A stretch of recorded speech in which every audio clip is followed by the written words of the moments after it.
Hello, my friends. This is Rukmini Walker, and I'm interviewing today my very dear sister, Pranada Devidasi, or Pranada Kamtwa. Is that pronounced correctly? Correct. Okay. And she's a beautiful God sister of mine. She's a writer. She's a practitioner on the path of bhakti. And she's an extraordinary woman, a wise woman, and a woman with a wise heart. So her wisdom is not just in the head, but it's in the heart. So she's written an exciting new book. She has a website called Exploring Bhakti that I'd like you all to check out. And she's written a new book about the divine feminine, our dear Srimati Radharani, and it has a beautiful title. It's called Bhakti Shakti. I have a mock-up cover here for you. Look at that. Is that stunning? I mean, just look at the beautiful expression of grace on her face. Bhakti Shakti, goddess of divine love, about Srimati Radharani. So tell us why you've written this book. What was your inspiration? Who are you hoping will read the book? Tell us about your vision for this beautiful book. Well, I have a little bit of history of desire for empowering women, and I gave some good number of my youth toward educating and forwarding a dialogue about the need for empowering women on the spiritual path. And for a very long time, when I began writing, I received a message in my heart that I should write. I wasn't a writer. I didn't know I had any writing skills. But I received this message and felt that it kept coming, and it kept coming so strongly. I felt I needed to respond. So I began writing classes and writing writers' workshops and writers' groups. And the very first thing that I wanted to communicate to my American brothers and sisters, European brothers and sisters, was this extraordinary aspect of bhakti, which is the goddess Radha, the feminine divine. And I began a blog in 2010 to try to express what I had felt in my relationship with Sri Radha and her names, and the chanting of her names and her Shaktiman's names. What is Shaktiman? Tell us what. Yeah, Shakti and Shaktiman there too, and I described it. Maybe define for everyone. Maybe we're more familiar with the word Shakti, but maybe you could give a working definition of both those words, Shakti. Yeah, sure. And I do explain this in the book at length, but Shakti, as we know, is energy. And in Indian philosophical thought, it's often personified in female form. So Shakti, we know in the yoga, Vedic community, Asana community, we're familiar with Durga as the primary Shakti.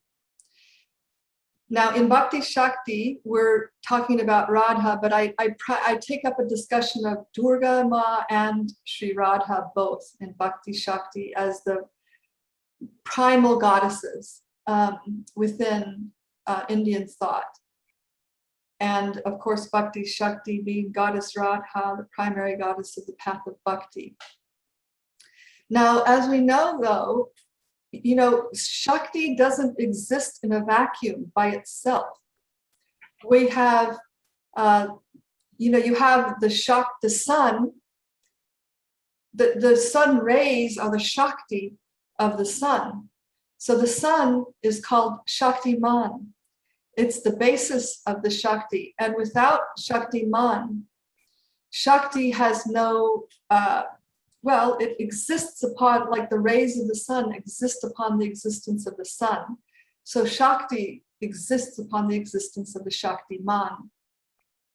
As I give the example in the book, that the song is the Shakti of the musician, and the musician is the Shaktiman. So my writing is a Shakti, and I'm the Shaktiman, the receptacle, the repository of that Shakti. And the Shakti and the Shaktiman, they are not only closely related, but they're also independent. Just like I may not go where my books go, but but I'm there in some way, right? So in the same way, in a grand metaphysical view of things, the Shakti has a Shaktiman, and Durga, Radha are the Shakti of Shaktiman, Bhagavan Sri Krishna. Or some people would say Durga is the Shakti of Shiva. So there's a oneness and a difference between the Shakti and the Shaktiman. So that's an explanation of Shakti and Shaktiman. And but what was I saying when I started that, when we needed to divert? I was speaking about my initial discussions in a blog that I started in 2010, where I felt that an extraordinary aspect of the path of bhakti is Sri Radha, the goddess of divine love. And I wanted to share that because of my lifelong passion for empowering women. And as we've been watching, at least for myself, I've been watching the communal global dialogue about the divine feminine, the feminine divine, the sacred feminine for more than 10 years, for some time, maybe, yeah, a good 15 years, I would say. And as I was listening to the conversation, I kept hearing this confusion about the feminine divine and the divine feminine, and not making the distinction between the two as a goddess and human, and the difference between goddess and human beings, and the difference between matter and spirit, and the difference between subtleties of philosophical understanding about the nature of reality. It's very convoluted, so they had this conversation. These people, I was hearing this conversation that was very sincere, coming from heart of thousands of people around the world, that they wanted to exalt the feminine divine and solve the world's problems, and bring the feminine softness and community development and these aspects of what they consider feminine and divine.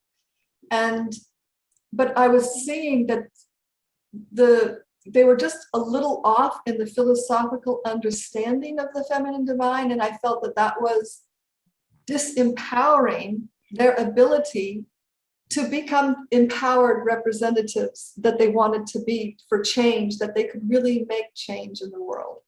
And so I was very passionate about bringing out this understanding of Sri Radha, my relationship, how I was changed through my relationship with her, and how I believed others could benefit and she could elevate the discussion.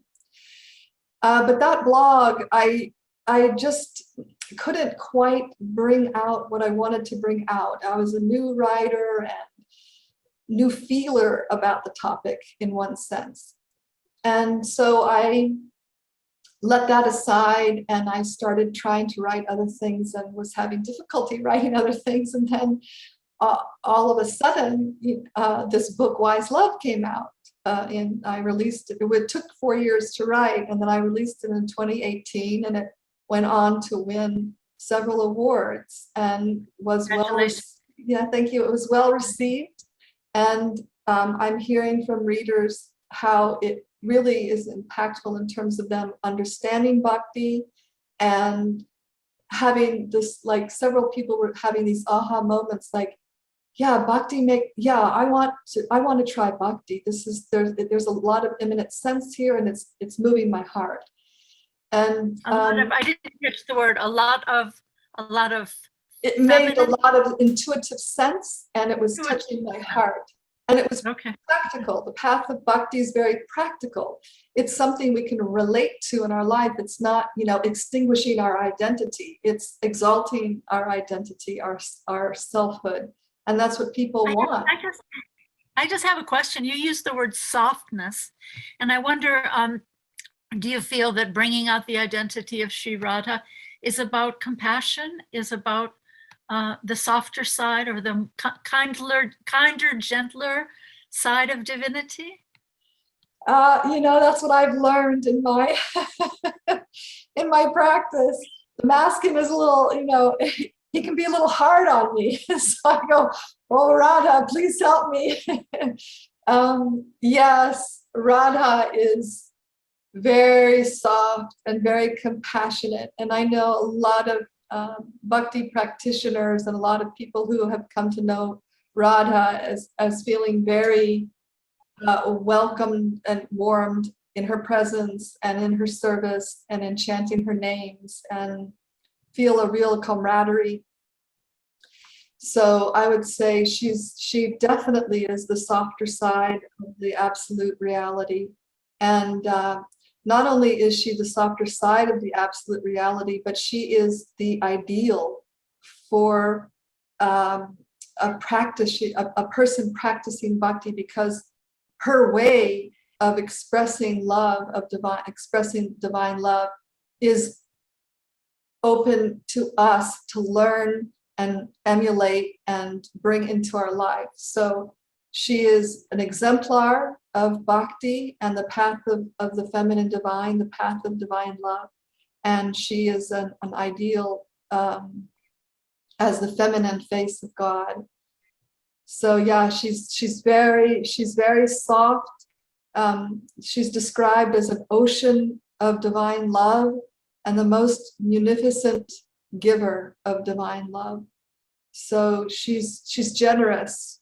She's very generous, but she does want to see sincerity from us and seriousness, because she doesn't want to just open the doors for that would create an atmosphere contrary to this exalted state of divine love that she has created for her Shakti mind, Shri Krishna. How would you define sincerity, or what is sincerity for you? Or what is the sincerity that she's looking for in us? Well, there are levels of that and gradations. And we have to start with where gradation and levels of that. And we need to start where we are.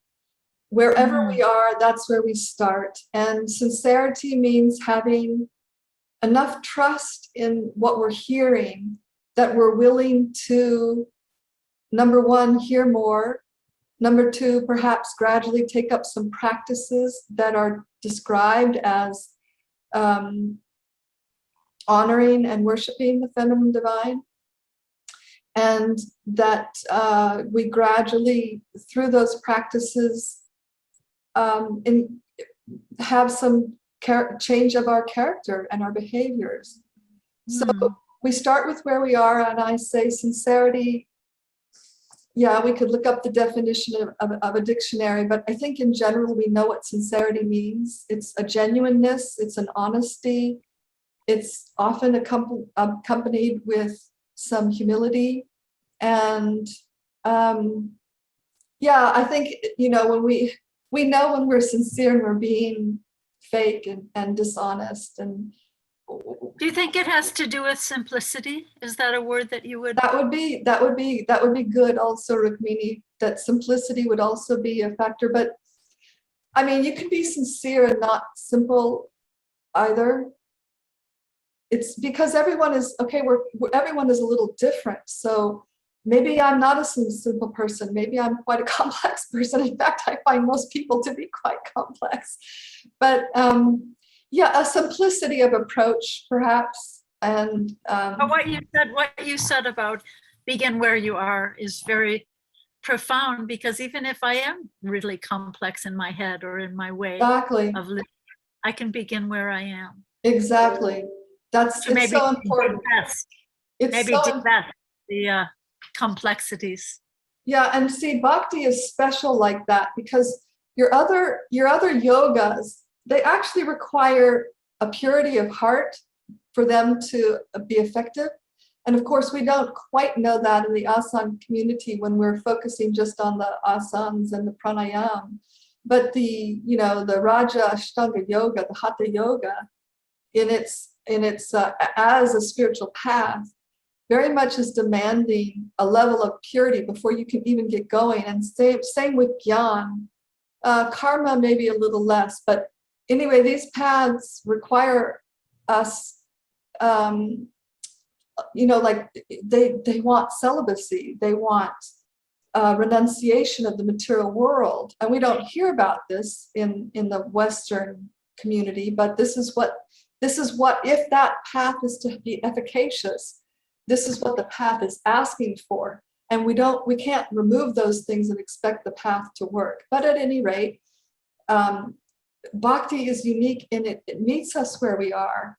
And all that's required in Bhakti is a beginning Shraddha, a beginning faith, or I like to call it trust in what I'm learning. Like if what I'm learning makes sense, if it's touching me and I'm saying there's something to that, and then I'm encouraged to meet somebody who's a Bhakti practitioner to hear more and take up some practice, then that is called, in my mind, trust. And we just need elementary trust to pick up the company of those who are carriers of Bhakti, and to through that also take up some practices which we know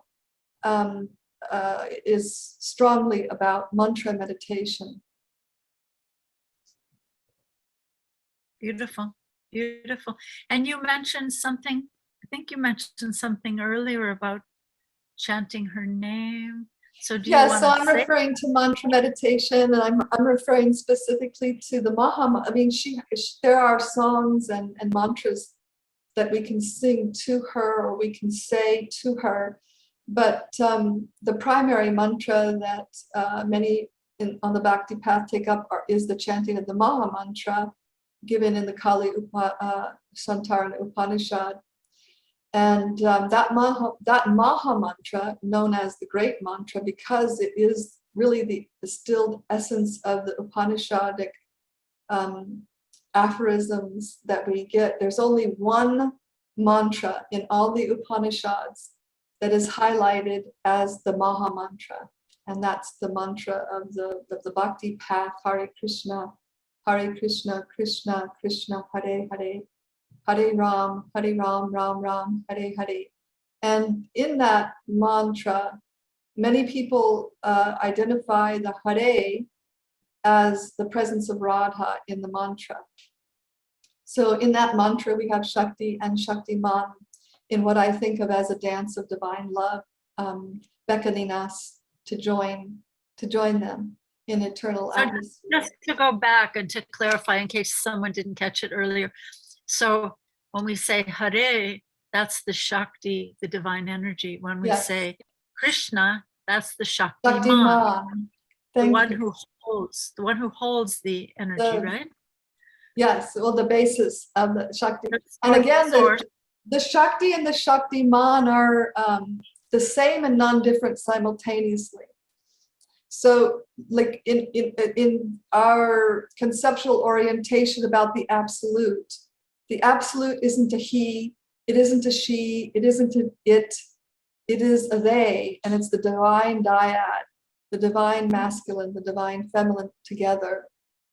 So in one sense, this is sort of beyond feminism or beyond any kind of misogyny, because it's the divine masculine and the divine feminine together like in a loving exchange.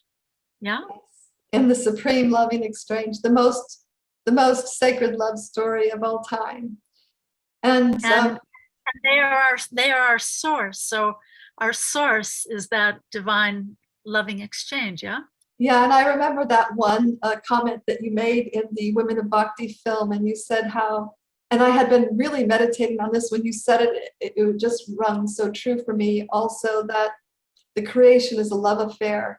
And it took me decades to really understand the truth of that, and then I came to understand the beauty of that, because I felt I was struggling and suffering, and even a little bit on my spiritual path. It was like it was some work. We have to really apply ourselves to improve and face the ego. But in the ultimate issue, that's what creation is. It's a love story offering us to enter into the love story of the divine dyad and our place within that eternal love story. So yeah, the blog didn't go anywhere in one sense, although I still was very passionate about wanting to share this, what potential Radha has for the Vedic community, the Asan community, the spiritual seeker community, the spiritual marketplace. It's a unique contribution. Even the contribution that Durga has brought to the goddess worshiper community and feminism, Sri Radha adds to that. And she's been missing in that discussion. Like in the last 10 years, what I was watching is many, well, first of all, like I'll read you this one thing that I found very interesting when I was doing my research. In her book, Feminist Spirituality, The Next Generation, religion scholar Chris Claassen notes that the papers submitted for inclusion by women academics primarily focus, unexpectedly for her, on goddess spirituality, witchcraft, and paganism, a clear testimony to the trend toward feminism and spirituality intersecting at goddess awareness. So that really encapsulated for me what I was watching over the past few decades as I was thinking about empowering women and the role of feminism, and what I saw in first wave feminism, second wave feminism, third wave feminism, and how, very much these women, in trying to be free of the patriarchy, the chauvinism, the misogyny that they felt for themselves and their sisters and their mothers and their daughters, they were looking toward goddess. And initially it was kind of like the Celtic goddesses, the Roman Greek goddesses, indigenous goddesses. And then Durga came on the scene about 10, 15 years ago, something like that. And she's made a real impact and been a real role model or archetype for some. And I just felt there wasn't a conversation about Radha and what she adds to what Durga has brought to the community in terms of the potential in their spiritual progress and what is available to them. So I think that Bhakti Shakti, goddess of divine love, is an important contribution to the conversation and to individuals. And I'm happy that finally something came out, because I really struggled. I mean, I've been thinking about this and writing about this for at least 15 years, and attempted, like I said, in 2010 to blog about it, and made some progress, but clearly it wasn't ready in my heart. And then after Wise Love came out, I thought I would never write another book again. That was the most that I had in me. But then this idea, and I thought, no, because I wrote an afterword in Wise Love called The Feminine Divine. And I really wanted to write about it, but it didn't fit into Wise Love, but it needed to be said. So I put in an afterword. And then I realized I need to actually take it and write it.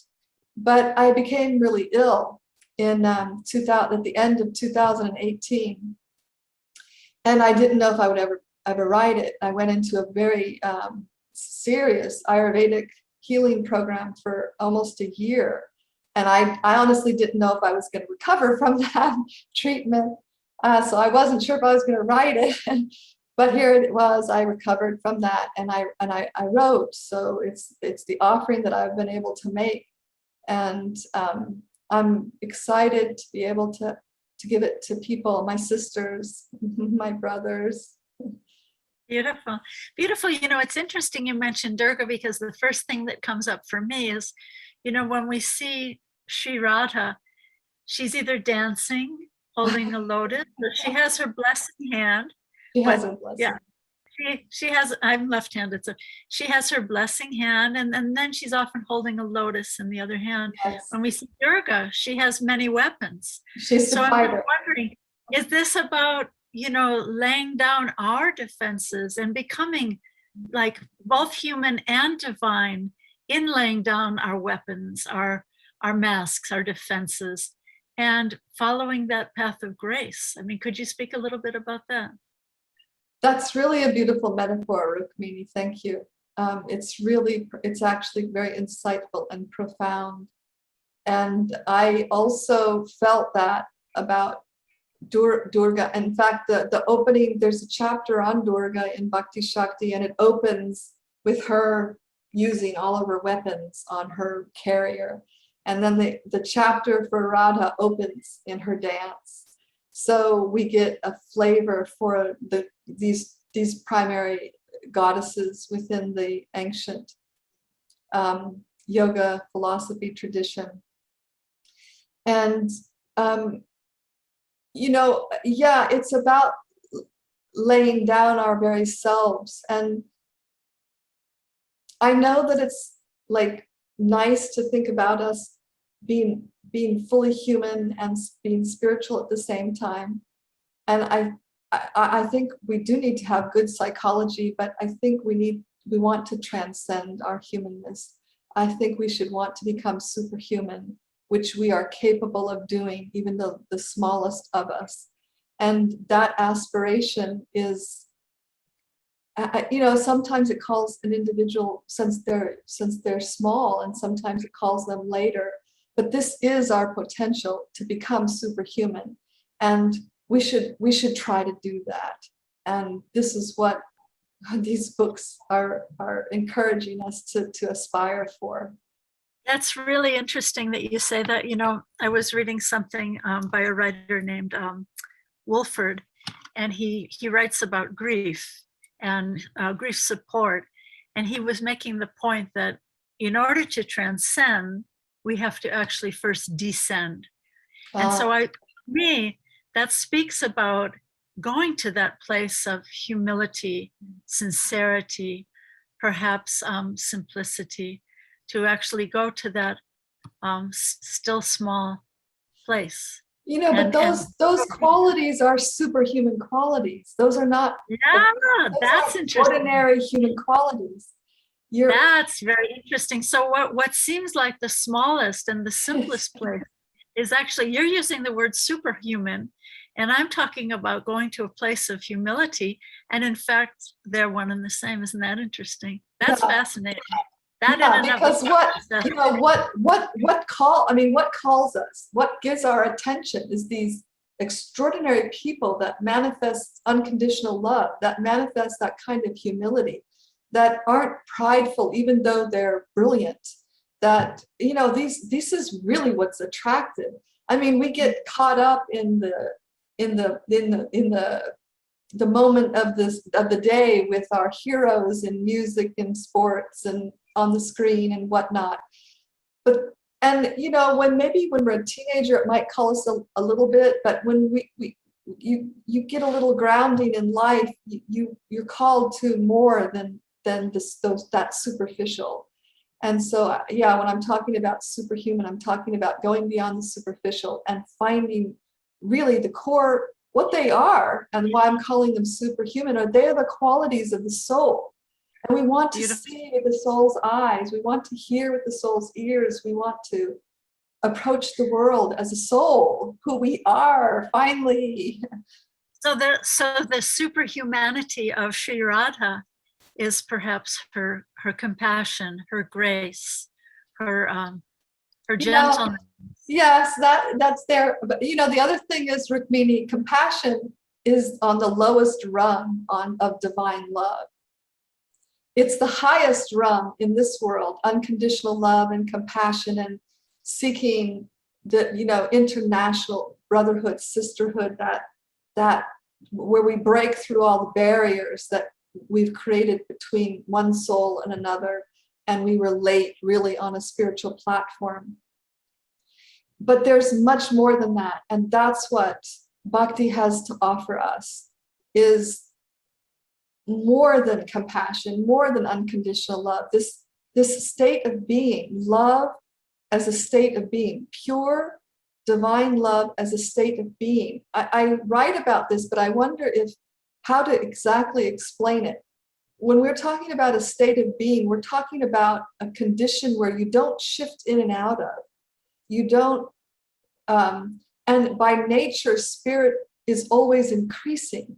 So not only are you not shifting out of this state of being in this very high state of pure love that is completely selfless, full of compassion for others, yes, but it's also this really exalted state of being, of divine love, in love with our root source, the male, the masculine and feminine. And this is what Bhakti has to offer us. So I like to keep bringing it up. It's yes, we'll be compassionate. Yes, we'll develop unconditional love. Yes, we'll actually learn how to apply that in our family relationships and relationships with other people.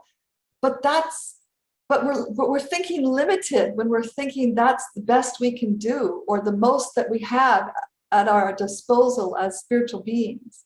So are you saying that compassion is reaching down, and that divine ecstasy of being in that state of divine love is reaching up? Yes. Yeah, yes. anything like that. Yes. And then so that would be. And you do both. When you're developing spiritually, you're going to be doing both.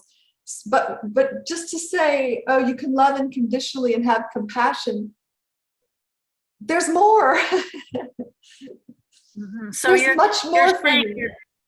So you're saying she and Krishna are offering us to be part of that dance of love. Yes. To be, yes. So you're saying it's vertical, but also it's also horizontal, because it's a joining of hands.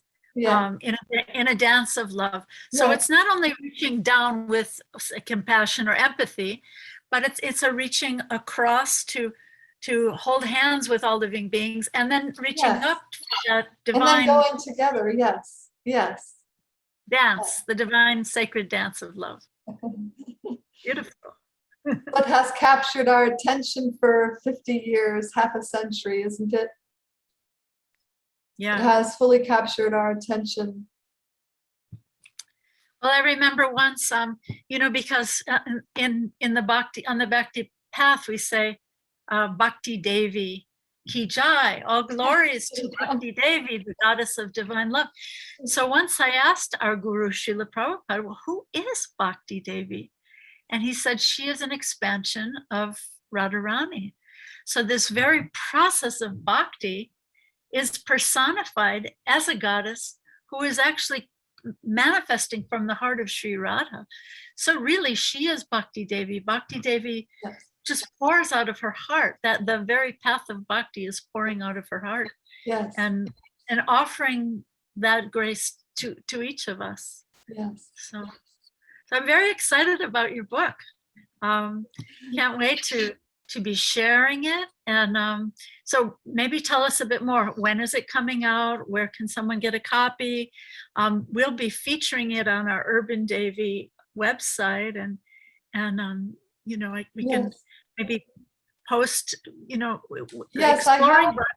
Will it be available from the website Exploring Bhakti, or we can make it available on our sites as well? I can share my screen, which would only take a second here, to show you the advertisement for the book. Is launching on January 17th, the next full moon day.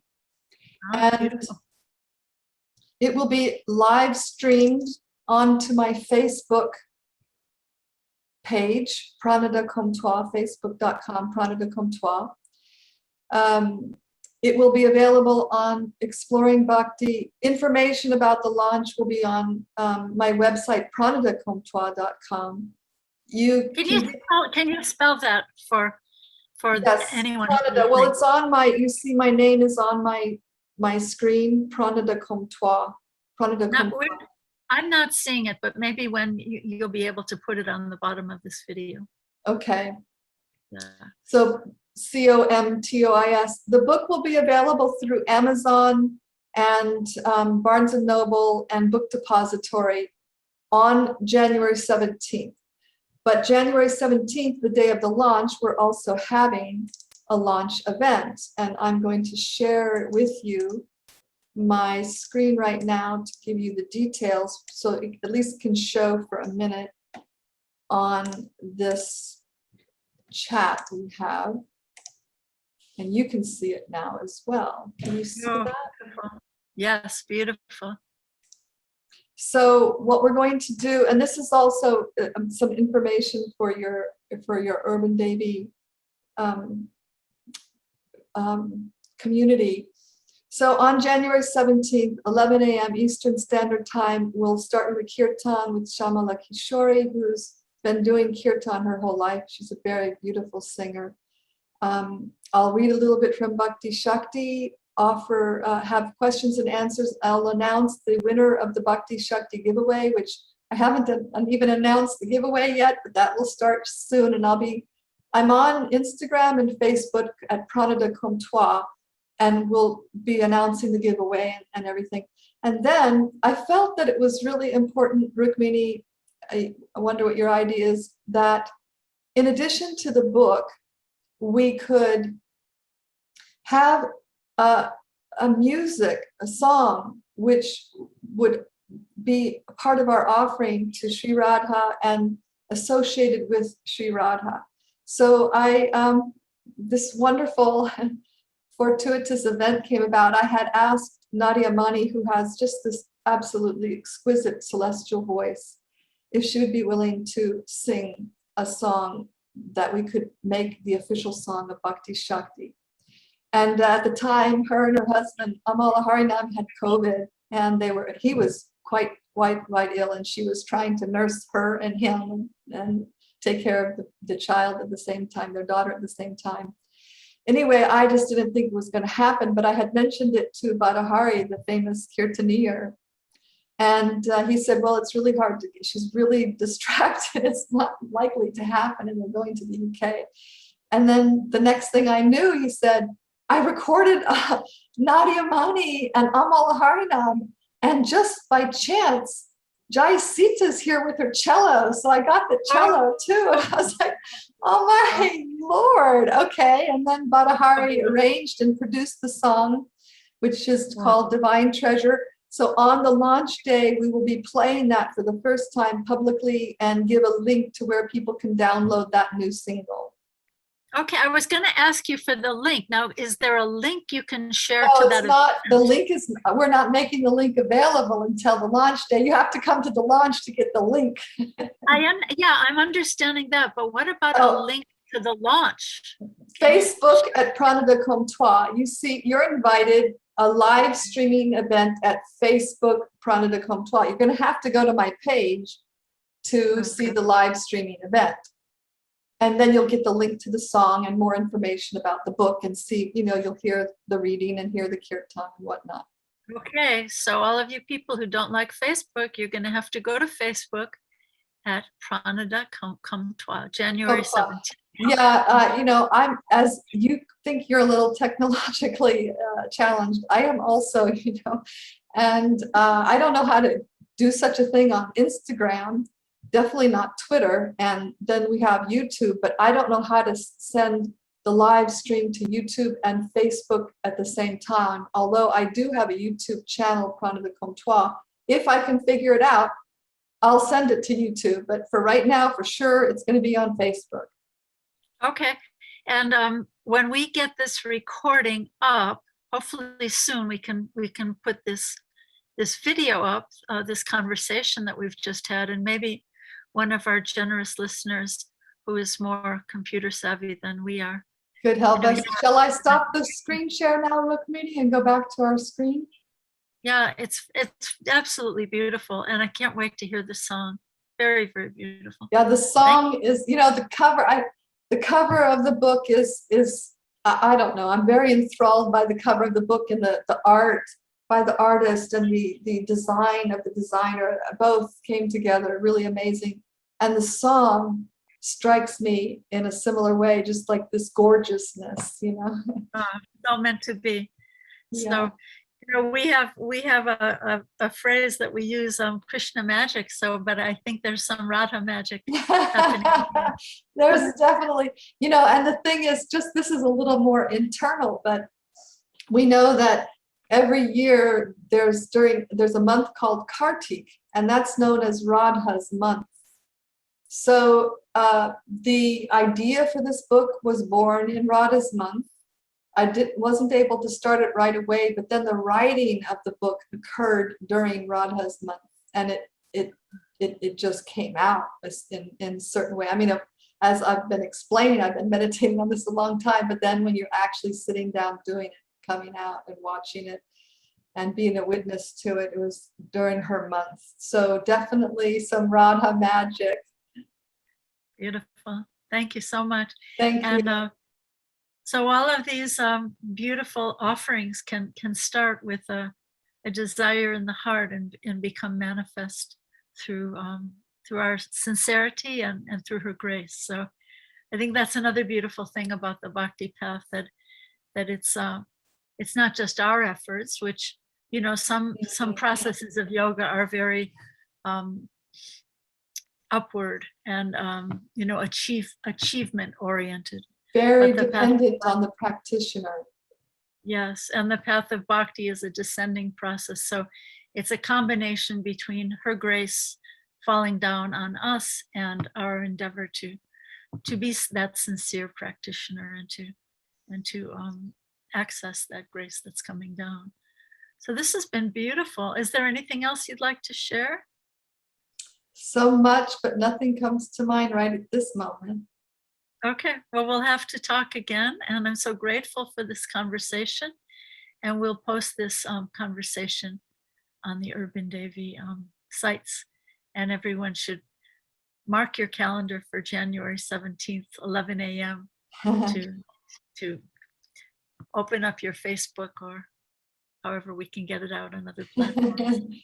Thank you so much. Thank you. Jai Shri Radhe and Jai Shri Radhe.